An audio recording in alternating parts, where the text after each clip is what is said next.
예, 반갑습니다. 김영철입니다. 오늘 말씀드릴 내용은 우리 지금 여기서 미래를 준비하자라는 내용으로 말씀을 드리도록 하겠습니다. 되돌아보기. 지난 시간에 당신 안에 잠자고 있는 영향력을 깨워라 라는 내용으로 잠깐 말씀을 드렸습니다. 극심한 이 혼돈의 시대, 이사야 선지자는 60장 2절을 통해서 보라 어두움이 땅을 덮을 것이며 캄캄함이 만민을 가리려니와 하면서 이 혼란의 시기를 이미 예측하고 예언하였습니다. 그럼에도 불구하고 하나님께서는 일어나 빛을 발하라. 이는 내 빛이 이르렀고 여호와의 영광이 내 위에 임하였음이니라. 보라 어두움이 땅을 덮을 것이며 캄캄함이 만민을 가리려니와 오직 여호와께서 내 위에 임할 것이며 그의 영광이 내 위에 나타나리니 나라되는 내 빛으로 왕들은 비치는 내 광명으로 나오리라 하시면서 60장 마지막 절에 가면은 내 백성이 다 의롭게 되어 영원히 땅을 차지하리니 그들은 내가 심은 가지요 내가 손으로 만든 것으로서 나의 영광을 나타낼 것인즉 그 작은 자가 천명을 이루겠고 그 약한 자가 강국을 이룰 것이라. 때가 되면 나 여호와가 속히 이루리라 라고 말씀을 하셨습니다. 그의 영광이 나타나 그 작은 자가 천명을 이루고 약한 자가 강국을 이룰 때 그때가 지금이고 여러분과 저의 영향력이 크게 나타날 때가 지금의 시즌입니다라고 말씀을 드렸습니다. 그래서 잠자고 있는 영향력을 회복하는 것이 사명이고 사역이고 그 잠재된 영향력을 깨워서 정사와 권세의 한복판에 서서 영적 패권을 장악하고 그 패권을 하나님께 돌려 하나님께 영광이 되게 하는 승리자가 되어야 합니다. 그것을 위해서 저는 GNF라는 개발 네트워크 파운데이션 사역단체를 만들었고 이 GNF의 역할은 사역과 일터의 현장에서 영향력을 극대화하고 정사와 권세의 한복판에서 예수의 승리를 선포하는 역할을 감당하기 위해서 이 GNF는 만들어져 있습니다. 그리고 그것의 구체적인 실천 강령으로 첫 번째 시대를 분별하고 미래를 준비하자. 두 번째 시대적 요청에 맞는 리더십 육성과 교육. 세 번째 포트폴리오 온 오프라인 상에서 포트폴리오를 구축하는 것. 그리고 그것을 바탕으로 해서 퍼스널 브랜딩의 7스텝 모델을 적용해서 영향력을 확대할 수 있게 도와드리는 일들을 우리가 해야 되겠다라고 준비한 곳이 GNF입니다. 그리고 그것을 끝낼 것이 아니라 연합된 자들이 함께 콘텐츠를 유통하면서 영향력도 확대하고 그 일들을 통해서 필요를 채우는 프로슈머의 역할을 할 수 있는 그런 것들을 준비하고 있고요. 결과적으로 이것들이 일어나기 위해서는 비즈니스의 연합과 연합된 리더가 필요할 것이다라는 말씀을 잠깐 드렸습니다. 오늘의 주제는 우리 지금 여기서 미래를 준비하자입니다. 여기서 지금이라는 말은 더 늦기 전에 right now의 의미를 가지고 있습니다. 지금, 더 늦기 전에 right now. 그리고 여기라는 의미는 장소적인 여기 또는 나의 포지션, 내가 목사든 사역자든 평신도든 장로든 그렇죠? 회사에서 대표든 말단이든 또 비정규직이든 상관없다는 얘기죠. 그리고 나의 상황, 내가 부유하든 빈곤하든 아프든 건강하든 상관없이 여기서 미래를 준비해야 되는데 그 미래는 궁극적으로는 예수님의 다시 오시는 그날 각 개인에게 주시는 미래는 각자에게 주는 소망이 될 수 있고 꿈과 비전, 목표, 선교 등이 될 수 있지만 궁극적으로 예수님의 왕국이 확대되는 그 모든 것을 우리는 미래라고 얘기를 하고 있습니다. 그렇다면 가장 중요한 준비를 어떻게 해야 될까요? 그래서 우리 지금 여기서 미래를 준비하자 했는데 지금과 여기 미래에 대해서는 디파인이 되어 있는데 그럼 준비는 어떻게 해야 할까요? 그것이 오늘의 주요한 주제가 되겠습니다. 기적의 $100, The Kingdom Assignment라는 책이 있습니다. 2001년도에 출간된 책으로 여기 계신 분들이 많은 분들이 읽어보셨을 수도 있겠는데 데니 벨렛이라는 목사님이 미국 캘리포니아주의 1985년 5명으로 개척한 교회 코스트 힐즈 커뮤니티 교회에서 벌어진 일을 기술한 책입니다. 개척한 지 약 15년이 지난 후 2000년 11월 어느 날 하나님께서 데니 벨레시 목사님께 감동을 줍니다. 하나님 나라를 위해서 자원할 성도 100분을 초청합니다. 그리고 그 100명에게 100불씩 총 10,000불을 나눠줍니다. 교회 내에 많은 장로들, 많은 리더십들이 반대를 했지만 벨레시 목사님은 이것을 강행합니다. 100불을 나눠주면서 이 100불을 마음대로 사용 가능하지만 세 가지 조건을 지킬 것을 당부하였습니다. 첫 번째, 이 돈은 내 돈이 아니라 하나님의 돈이라는 사실을 명심해라. 두 번째, 이 돈이 어디에 사용되든 상관이 없지만 하나님 나라의 확장에 사용해야 될 것이다. 세 번째, 90일이 지난 후에 100불의 사용 결과를 보고해라. 넉넉히 100불을 준다고 해서 부담 없이 참여했지만 아마 평생 받은 돈 중에서 가장 부담스러운 100불이었을 것입니다. 고민하고 기도하면서 사용처를 찾았을 것은 분명합니다. 2001년 2월 7일 인말 $10,000의 사용 결과 보고회를 시작합니다. 그런데 어찌된 일인지 이 일이 세상에 알려져서 그 작은 교회에서 한 일이 세상에 알려져서 미국의 가장 유명한 TV 프로그램 NBC 데이트라인을 통해서 미국 전역에 방송이 됩니다. 그리고 이 돈은 여러 곳에서 기적을 만들어냅니다. 그 100명이 간증한 내용을 살펴보겠습니다. 불치병 어린이에게 책을 읽어주는 일을 시작한 성도는 창고 가득 어린이 책이 가득 차이게 되었습니다. 두 번째, 어떤 성도는 노숙자에게 담요를 사주었고 가난한 사람에게 음식을 사주었고 예수님 영화를 만드는 일에 헌금을 하였고 어떤 사람은 이 일이 알려지자 주변에 10명의 친구들이 동참하여 100불이 6,000불로 늘어나는 일도 벌어졌습니다. 아기를 유산하거나 잃은 사람에게 꽃을 보내기도 하였고 미혼모의 보조금으로도 사용하였습니다. 교도소 사역을 위한 헌금, 멕시코 무주택자를 위한 주택기금으로 사용하였고 중국의 신학생을 위한 장학금으로 사용하신 성도들도 있었습니다. 또 한 사람은 그 100불이 90일 후에 13,000불이 되어 돌아오는 이상한 일도 벌어졌습니다. 이 $10,000는 미국과 전 세계의 25만 명이 넘는 사람들에게 직간접적으로 영향을 미쳤고 90일 후에 그 $10,000는 $150,000가 되어서 돌아오게 됩니다. 아마도 이것이 우리가 바라는 사역의 모습일지도 모릅니다. 더 넓은 곳으로, 더 깊이 사역의 영향력이 확장되고 오히려 재정은 더 풍성하게 되어서 돌아오는 하나님의 역사, 그것을 경험하고 싶은 우리 사역의 현장의 바람일지도 모르겠습니다. 이 프로젝트에 참가한 사람들이 공통적으로 느낀 상황은 처음에는 교회에서 받은 $100가 하나님의 돈인 줄만 알았는데 차츰 자기가 모은 것과 시간 등 자기 인생 전체가 하나님의 것인 것을 알게 되었고 자신이 청지기로 부르심 받았다는 것을 알게 되었다. 두 번째, 교회가 성도들만의 폐쇄된 거룩한 집합소가 아니라 세상의 빛과 소금이 되어야 하는 움직이는 공동체가 되어야 된다는 사실을 깨우쳤다는 것입니다. 세 번째, 무엇보다도 100불을 사용한 100명이 더 많은 것을 깨닫고 영적으로 각성하고 성숙하는 계기가 되었다는 고백입니다.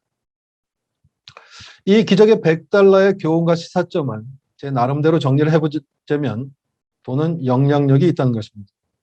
특별하게 그 돈이 하나님의 방식으로 사용될 때 영향력은 재정의 크기와 상관없이 더 큰 영향력을 나타나게 되고 재정이 오히려 증가되는 하나님의 역설이 성립되는 그것이 바로 왕의 재정이고 이런 방식으로 영향력이 폭발적으로 확대되는 그 모습을 그리워하는 게 우리의 지금 상황일 것이다. 그 비밀을 알고 싶다라는 것일 것입니다.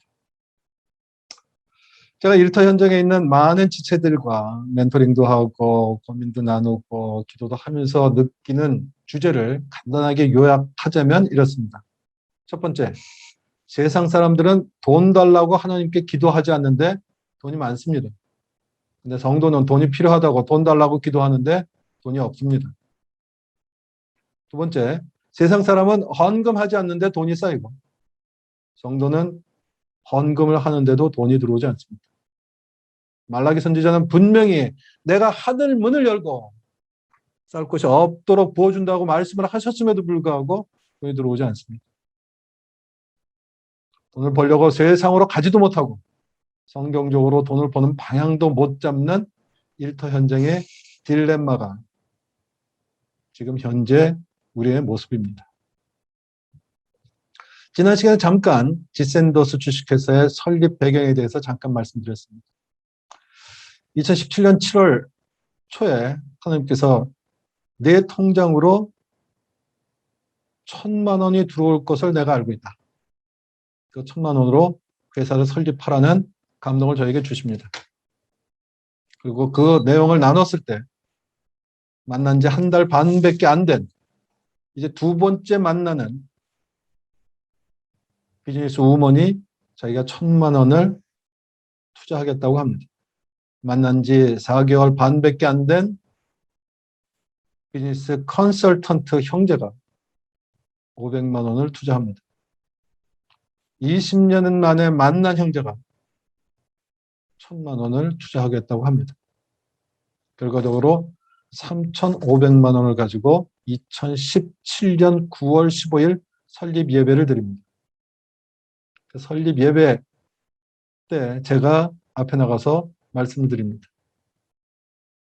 나는 이 회사의 비즈니스 모델도 모르고 타겟 커스터머가 어떻게 되고 비전이 뭔지도 모르고 내가 그런 얘기를 나눈 적도 없는데 여기 투자한 비즈니스의 빼꼼이다. 상해에서 아주 얕게 비즈니스를 하는 집사님이 비즈니스를 하는 비즈니스 컨설턴트가 그것 저것 물어보지 않고 투자하는 것. 20년 만에 얼굴을 마주하는 형제가 투자를 한다는 것 그 자체가 모순이다. 나는 그 사람들이 어떤 용감성과 어떤 마음을 가진지 모르지만 내가 보기에 매우 무식하다라고 표현을 했습니다. 설립은 했지만 비즈니스는 말 그대로 처음부터 비즈니스 모델이 있었던 것도 아니고 아이템이 있었던 것도 아니고 타겟 커스터머가 있는 것도 아니었기 때문에 비즈니스가 될 턱이 없습니다. 그리고 2018년 3월이 됩니다. 드디어 전혀 제가 달아보지 않았던 우드 펠렛이라는 것을 대한민국 발전소에 공급해달라는 첫 번째 오더를 받습니다. 저는 우드 펠렛이 무엇인지는 알고 있었지만 제 주요 전공도 아니고 그것을 딜링해본 경험도 없었습니다. 기도 가운데 하나님께서 그 서플라이어, 그 공급처를 받는 방법을 알려주셨습니다. 매우 단순하게 했습니다. 알리바바라는 커머스 사이트에 우드 펠렛이라고 영어로 쳤더니 아마 수백 개, 한 3, 400개의 거래처가 나왔던 걸로 기억합니다. 그 중에서 하나님께서 주신 지혜가 거기에 전화번호 적은 사람들을 선택해라. 그리고 그 중에 여자 사장을 선택해라 라는 마음을 주셨어요. 그리고 그 거래처 15개 정도를 해서 그 사람들 전화번호를 제 핸드폰에 입력했더니 그 중에 12명 정도가 왓츠앱 어플리케이션으로 그 연락처가 뜨더라고요. 그리고 그 사람들에게 내가 이런 것들을 필요하다라고 얘기를 했고 그 사람들을 찾아 나섭니다. 대부분의 서플라이어는 베트남 정글 속에 있었습니다. 지지난 강의 시간에 AI 시대, 우리의 인문학적 사유 시간에 제가 얘기를 했는데 이 인공지능이 통번역을 하는 시대에 우리는 어떻게 살아가야 될까? 저는 베트남어를 할 줄 모르기 때문에 구글 번역기를 들고 그 사람들을 찾아 나섭니다.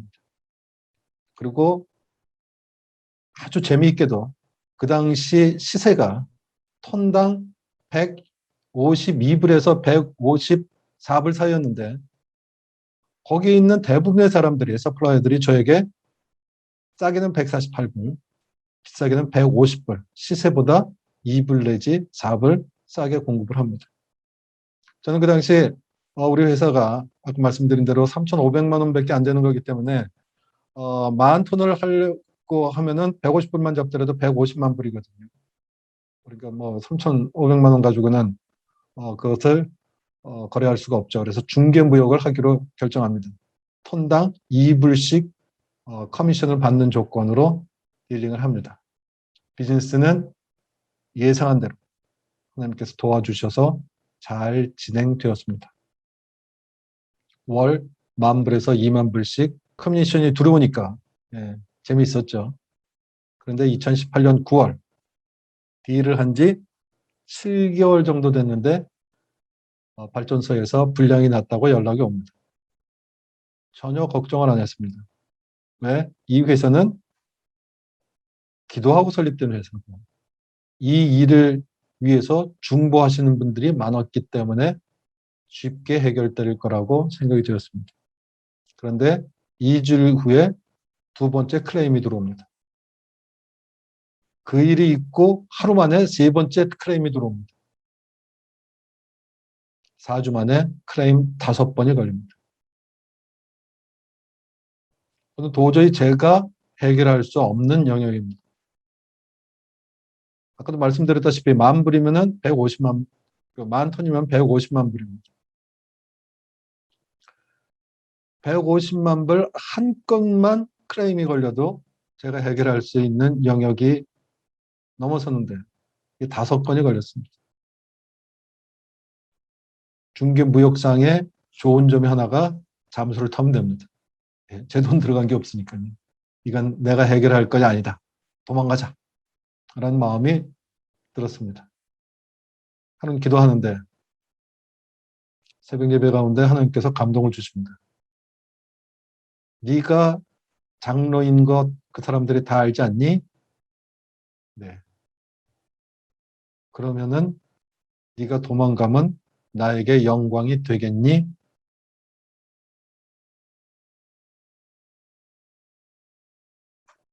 그래서 제가 하나님께 말씀드렸습니다. 예, 알겠습니다. 그것을 해결하겠습니다. 그런데 그걸 해결하는 순간 지센더스는 망합니다. 하나님은 아무런 대답이 없으십니다. 점, 점, 점.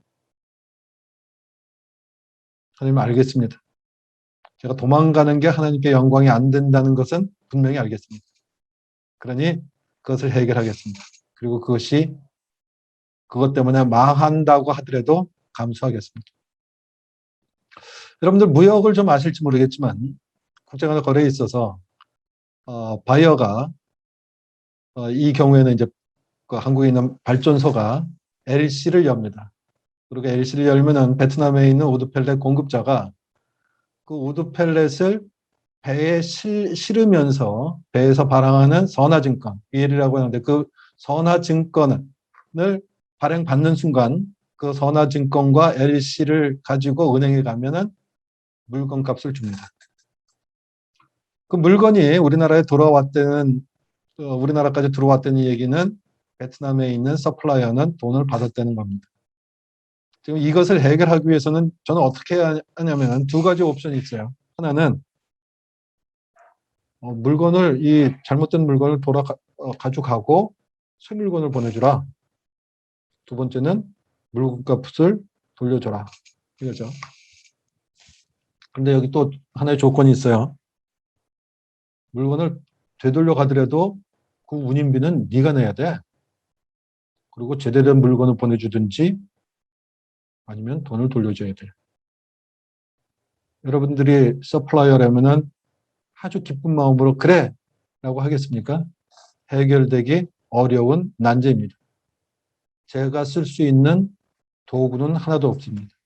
칼자루는 그대로 들고 있고 칼끝은 저를 향하고 있습니다.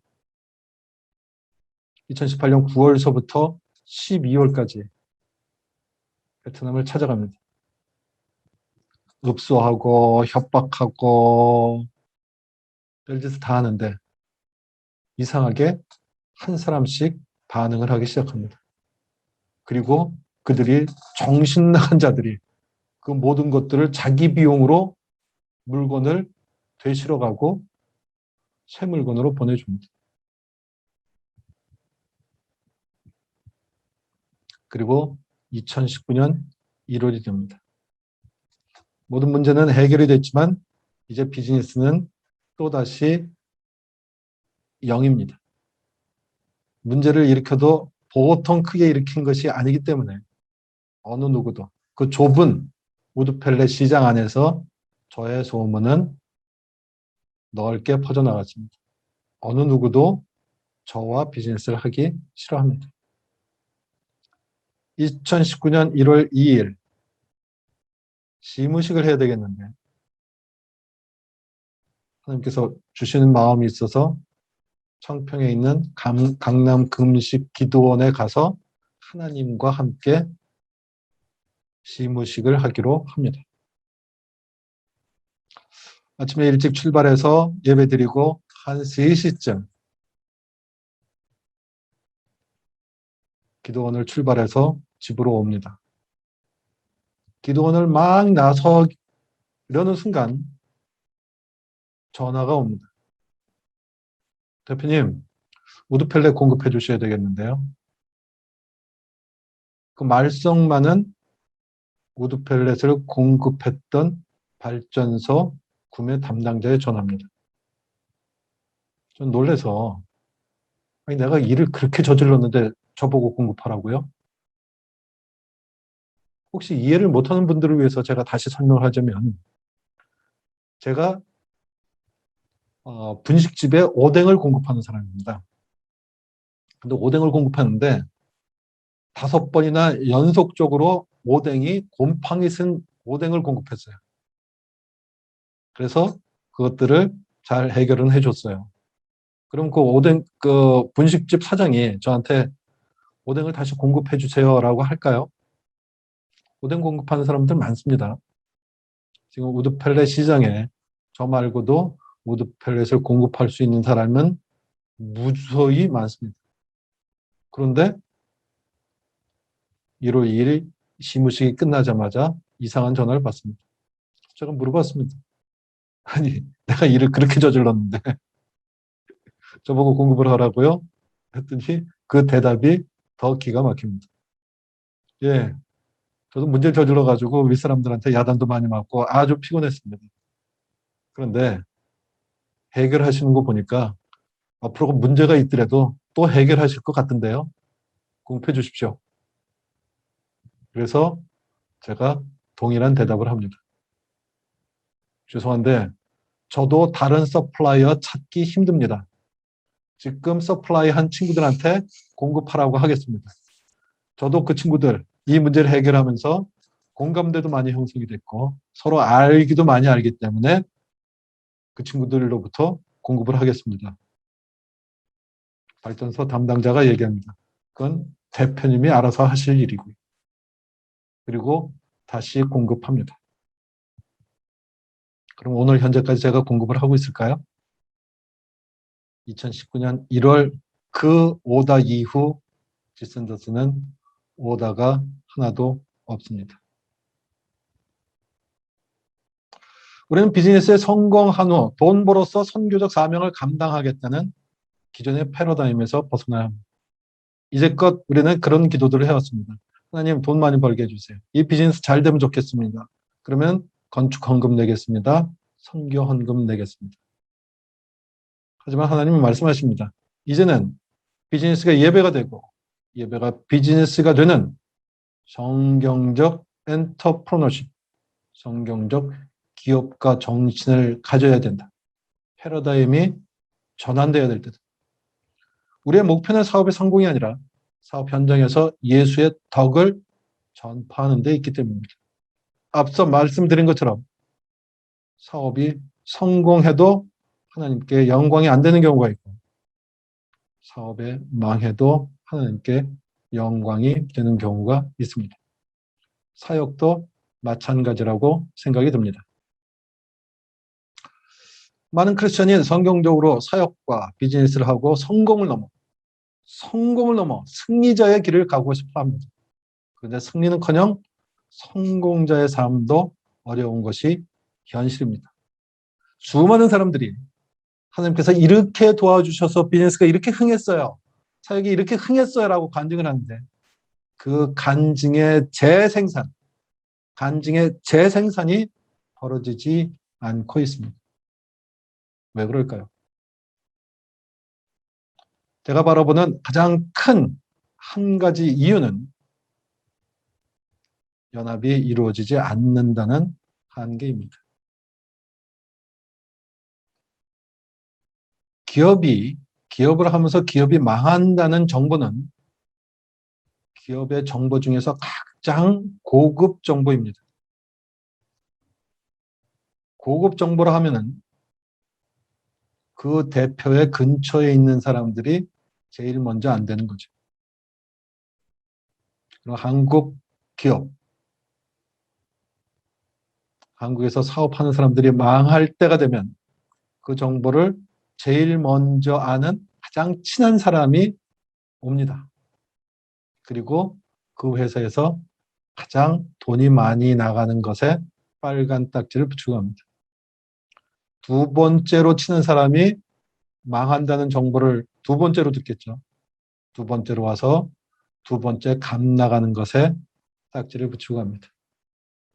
그렇게 하다 보면 제일 친하지 않은 사람이 맨 나중에 와서 가져갈 게 없으니까 부직갱이에 빨간 딱지 붙이고 합니다. 그것이 대한민국의 현실입니다. 이런 얘기는 많이 들어보셨을 것입니다. 중국은 어떨까요? 기업이 망한다는 정보는 똑같이 고급 정보에 속하고 비밀 정보에 있기 때문에 가장 친한 사람이 제일 먼저 듣습니다. 그리고 가장 친한 비즈니스맨이 와서 얘기를 합니다. 너 3개월 후에 나한테 물건값 주기로 한 거 있었지? 그거 3년 후에 갚아. 두 번째 친한 사람이 옵니다. 너 6개월 후에 나한테 물건값 주기로 한 거 있었지? 근데 너 지금 망할 것 같다며. 그거 2년 후에 갚아. 제일 친하지 않은 사람이 옵니다. 너 물건값 주기로 한 거 있잖아. 물건값 내놔. 한국과 정반대의 현상이 벌어집니다. 그걸 보고 중국에서는 관시라고 부릅니다. 관시란 단순하게 관계를 의미하지 않습니다. 그 관시의 영역에 들어가면 생존이 보장됩니다. 제일 친한 사람이 와서 3개월 후에 나한테 물건값 줄 거 있는데 3년 후에 갚어. 근데 3년 후에 못 갚으면 어떡할까요? 그 사람은 다시 물건을 공급해 줍니다. 네가 성공해서 나한테 물건값 갚을 때까지 내가 공급해 줄 테니까 걱정 말고 비즈니스. 여기는 물론 중국인의 특유의 실용정신이 들어가 있습니다. 거기서 물건값을 받으려 하면은 손해를 보고 물건값을 받아야 되지만 이 친구가 성공을 하면은 모든 물건값을 받을 수 있다는 실용성도 들어가 있지만 그것이 관시입니다. 관시는 단순한 관계를 넘어 연줄과 인맥을 넘어 공동체를 의미합니다. 생사를 같이 하겠다. 네가 어려우면 네가 어려움에서 극복할 때까지 내가 도와주겠다. 1991년 10월에 나이 31살의 나이로 홍콩의 주재원으로 발령을 받아갑니다.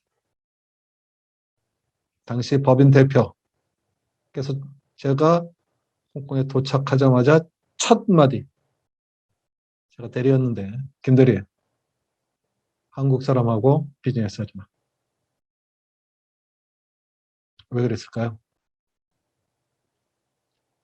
한국 사람은 잠재적 경쟁자이자 나의 비즈니스를 빼앗아 갈 사람이라는 그분의 경험적인 진실이 담아있는 조언이었습니다. 제가 해외 출장 중 코로나가 있기 전에는 한 달에 한 번 정도씩 해외 출장을 갔는데 출장 중에 주일이 겹치는 경우가 있죠. 그러면 주일 예배를 드리러 인근에 있는 교회에 예배를 드리러 갑니다. 그리고 예배를 드리고 잠깐 의례적인 교제를 나눈 후 저는 호텔로 돌아옵니다. 왜 그럴까요? 91년 10월에 우리 법인 대표께서 해주신 말씀이 있기 때문입니다. 유대인은 어떻게 할까요? 유대인도 안식일이 되면 지역의 시나고그로 갑니다. 근데 거기서 무슨 일이 벌어질까요? 그들이 예배를 마친 후 형제님 새로 온 것 같은데 처음 보는 것 같은데 어떤 일로 오셨나요? 저는 이러이러한 일로 이러이러한 비즈니스 차 왔습니다. 그러면은 거기에서 비즈니스 연합이 이루어집니다. 이 형제가 이런 일 때문에 왔는데 당신은 그것들을 공급받고 싶어 했던 사람 아닙니까? 당신은 그것을 완제품이 된 것들을 판매하는 사람이 아닙니까? 여기서 그 비즈니스를 같이 이루어서 하는 연합을 이루시죠. 라고 비즈니스의 연합체가 이루어집니다. 왜 그런 일이 가능할까요? 지금 보시는 사진은 뉴욕 맨하탄 어퍼 이스트에 있는 여러분들도 한 번쯤 방문해 봤을 법한 티파니 보석 상가입니다. 영화 티파니에서 아침으로 더 유명해진 설립된 지 185년 된 보석상입니다. 티파니는 보석을 가공하기 위해서, 다이아몬드를 가공하기 위해서 남아프리카 공화국에서 이뜸한 머리통만한 다이아몬드 원석을 수입합니다. 그리고 36번가, 맨하탄 36번가가 우리 한인타운이죠. 거기에서 4블록 정도 떨어지면 30번가에서 32번가 사이에 유대인 밀집 다이아몬드 제공소들이 몰려 있습니다. 그러면 이 티파니에서 그 다이아몬드 원석을 유대인 청년에게 거기에 갖다 주고 보석 가공을 해달라고 부탁을 하라고 시킵니다. 그럼 이 청년 자전거를 타고 거기 갑니다. 그 둘 사이에 아무런 계약서도 없습니다. 머리통만한 다이아몬드 원석 가공하다 모르는 척하고 엄지손가락만한 다이아몬드 하나 툭 떨어뜨려 놓고 가공 과정에 문제인 것처럼 하고 그 엄지손가락만한 다이아몬드 하나만 가지더라도 평생 팔자를 고칠 수 있습니다. 그런데 그런 일이 벌어지지 않습니다. 왜 그럴까요? 그게 우리가 잘 알고 있는 커버넌트입니다. 거기서 부정이 발견되는 순간 그 공동체에서 추방됩니다. 마치 모세 시대에 광야 장막 생활을 하는데 거기서 부정한 일을 저지른 사람들이 대열에서 추방당한다는 것은 죽음을 의미합니다. 커버넌트는 어길 경우 죽음을 의미합니다. 하나님께서 아브라함에게 이 약속이 깨질 경우 나의 목숨을 주리라 했던 것과 같은 동일한 컨셉이 이스라엘 민족들에게 있었던 거고 유대인들은 그 커버넌트 정신으로 공동체를 이루어 가고 있습니다. 중국인도 하고 유대인도 하고 이단도 합니다. 우리에게 절실하게 필요한 것은 연합과 공동체 정신입니다. 우리가 영향력을 발휘하지 못하는 것들은 일어나 빛을 발하라 했더니 그 빛이 나에게 비치기를 원하는 또는 나에게만 주신 소명이라는 착각 속에 연합을 하지 않고 있습니다. 중국인의 관시는 연합의 모본입니다. 유대인의 커버넌트 정신은 연합의 철학입니다. 이단도 하고 있는 공고한 경제적 연합, 실질적으로는 예수님께서 원하시는 것이고 성경에서 말하고 있는 것입니다. 중국인도 하고 유대인도 하고 심지어 이단도 하는데 우리는 안 하고 있습니다. 이 초연결 시대의 핵심 능력은 커뮤니티 리더십에서 나옵니다. 미미리스 약 4번째, 5번째 과정에 다룰 내용이 이 커뮤니티 리더십인데요. 이 시대에 요청되는 가장 필요한 리더십이 있다면 그것은 커뮤니티 리더십입니다. 디지털과 4차 산업혁명의 시대, 개인화와 개별화가 강조되는 이 시기가 역설적이게도 연합이 더 절실한 시기입니다. 제가 10여 차례 이상 이 4차 산업혁명의 기본적인 화두는 개인화와 개별화입니다라는 말씀을 드렸어요. 그런데 이 개인화와 개별화 시대에 더욱더 필요한 것이 역설적이게도 연합입니다. 연합이 절실한 시기입니다. 왜 그럴까요? 여러분들 인플루언서라는 얘기들 많이 들어보셨을 겁니다. 유튜브의 강자, 팔로워들이 100만 명이래, 1000만 명이래. BTS 동영상을 본 사람들이 몇억 명이래. 그런데 세상은 이러한 소수의 인플루언서 경제에서 다수의 크리에이터 경제로 이동 중에 있습니다. 크리에이터 이코노미란 무엇일까요? 예, 나이 드신 분이 주방에서 자기가 요리하는 것을 유튜브로 방영을 합니다. 이분은 인플루언서일 수도 있고 크리에이터일 수도 있습니다. 인플루언서는 자기를 팔로우하는 사람들을 수십만 명, 수백만 명, 뭐 적게는 몇만 명씩 이끌고 다니는 사람들이지만, 그리고 그 사람들은 유튜브가 실어주는 광고를 통해서 수익을 얻고 있죠. 많은 사람들이 유명한 유튜버가 되고 싶어 합니다. 그래서 세상에 팔로워를 많이 늘리는 법이라는 강좌도 비싼 돈에 팔리고 있습니다. 그런데 세상은 소수의 인플루언서에서, 그 인플루언서 경제가 유튜브 초기에는 평범한 사람들도 할 수 있었는데 이제는 거기 돈 된다고 하니까 이제 셀럽들이 들어가기 시작하죠. 유명한 사람들이 들어옵니다.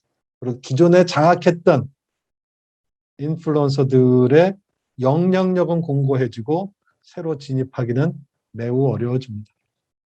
그러니까 어떻게 진입하는지 가르쳐 줄게 그러면서 강사들이 돈을 벌고 있죠. 근데 여러분들이나 저에게 그런 영향력은 없습니다. 그런데 굿뉴스는 여러분들이나 저나 잠재력을 갖고 있다는 거죠. 여러분들이나 저나 컨텐츠가 있습니다. 대한민국의 모든 목사님들은 코로나 이후에 원튼 원치 않든 일주일에 한 번씩 최소한 유튜브를 통해서 자기 콘텐츠를 방송하고 있습니다. 디지털 콘텐츠가 있습니다. 우리는 그러한 잠재력을 가지고 있습니다. 문제는 그 잠재력을 어떻게 영향력 있게 전파할 수 있느냐, 그것이 이수겠죠. 그래서 여러분들이 떠야 기독교가 살아납니다. 여러분들의 콘텐츠가 떠야 영향력이 확대됩니다. 여러분들과 여러분들의 콘텐츠가 뜰 때 예수님의 왕국이 확장됩니다. 여러분들의 콘텐츠와 여러분들의 사역이 뜨기 위해서 이 디지털 경제의 시대에 필수적인 것이 연합이라는 얘기를 하는 것입니다. SNS 확산은 네트워크 효과가 가장 극명하게 나타나는 영역입니다. 4차 산업혁명 시대의 디지털 세상, 가장 절실한 것이 연합이라고 말씀드리고 있는 것입니다.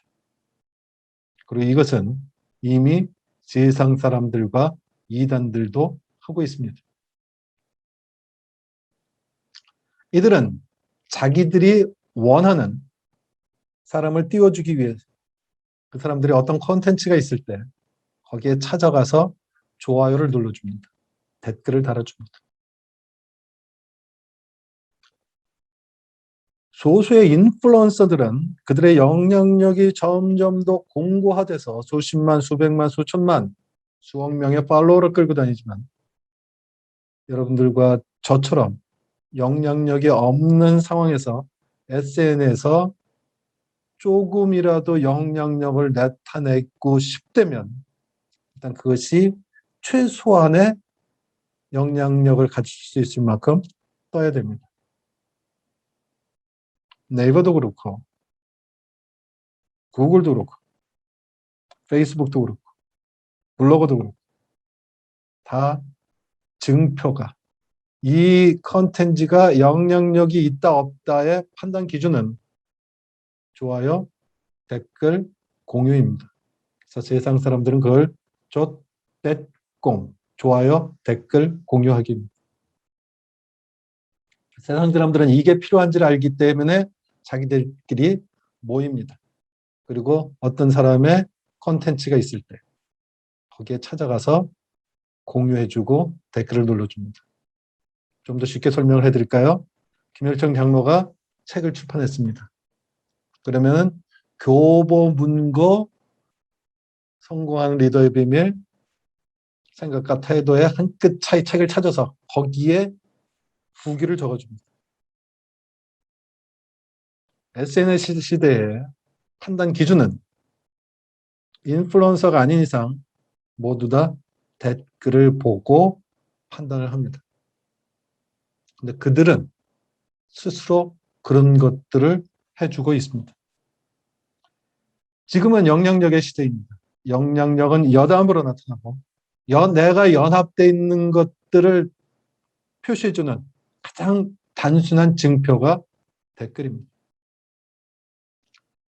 하나님의 말씀의 영향력은 아멘으로 나타납니다. 크리에이터 이코노미의 영향력은 댓글로 나타납니다. 누가 댓글을 달아줄까요? 여러분이나 저처럼 무명의 자가 별 볼 일 없는 자들이 별 볼 일 있는 자가 되기 위한 그 첫 시작은 누군가가 스타트 모터의 역할을 해줘야 됩니다.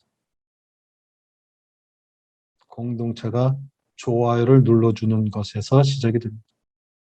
공동체가 댓글을 달아주는 것이 연합된 자들의 스타트 모터의 역할을 하는 것입니다. 사사기 1장은 유다와 시므온의 연합으로 시작이 됩니다. 그 혼돈의 시기, 하나님께서 약속하신 그 약속의 땅, 이미 정복을 약속한 땅을 취하는 유일한 방법은 연합이었습니다. 사사기에는 수많은 교훈이 있겠지만 부족한 장로가 느끼기에 사사기의 교훈 중 하나는 연합할 때 승리가 주어진다는 것입니다. One for all, all for one 정신이라고 있습니다.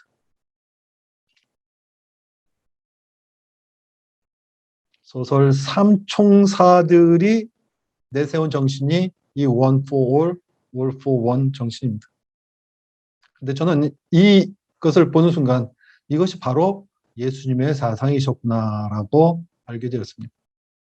예수님께서 당신 한 몸을 버리셔서 온 인류를 구원하는 소임을 다하셨습니다. 그것이 one for all입니다.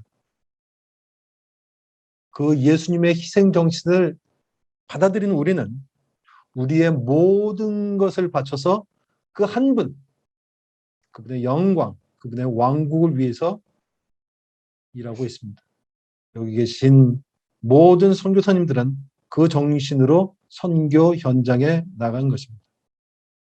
따라서 one for all, all for one 정신은 지극히 성경적이며 지극히 예수님께서 사랑하는 정신입니다. 우리의 연합의 정신은 이 one for all, all for one의 정신이 되어야 합니다. 그것이 관시고 그것이 유대인의 커버넌트, 그것이 이단들조차 하고 있는 일입니다. 지금의 시대 정신은 연합입니다. One for all, all for one 정신으로 연합한 자들만이 승리할 수 있습니다. 디지털 혁명의 시대, 4차 산업의 혁명의 시대, 시대를 분별하고 미래를 준비해야 할 우리들에게 지금 필요한 것은 연합의 정신입니다. 우리 지금 여기서 미래를 준비하자. 지금 우리가 여기서 다짐할 것은 연합입니다.